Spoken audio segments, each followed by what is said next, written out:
এই যে দেখুন বন্ধুরা, আমি বাড়িতে আইসক্রিম তৈরি করব। একটু কড়াইতে গরম জল বসিয়ে দিয়েছি, আমি একটু গরম জলটা তুলে নেব। দেখুন পাউডার দুধটা দিয়ে নেবো এতে।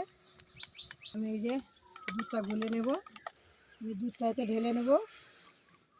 এই যে দেখুন আমি এতে চিনি দিয়ে দেবো, দুধটাকে ভালো করে মেরে নেব। এই যে দেখুন আমি এবার নারকেল কোড়াটা দিয়ে দেবো। দেখুন আমি বিস্কুটগুলো দিয়ে দেবো। যে দেখুন বিস্কুটগুলো কীরকম গলে গেছে, এই যে দেখে নিন। এই যে আমি নামিয়ে নেব।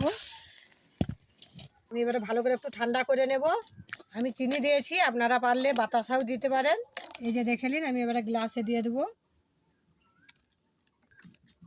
এরকম করে আমি সব গ্লাসগুলাই দিয়ে দেবো। এই যে দেখুন আমি এই কাঠিগুলা কেটে নিয়েছি, একটা একটা করে দিয়ে দেবো। আমি এবারে ফ্রিজে রেখে দেবো। গুলো বের করে নিয়ে আসছি, আমি এবারে খুলে খুলে দেখাবো আপনাদের।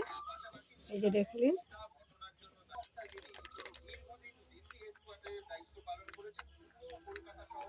হয়েছে আইসক্রিমগুলো, দেখে নিন।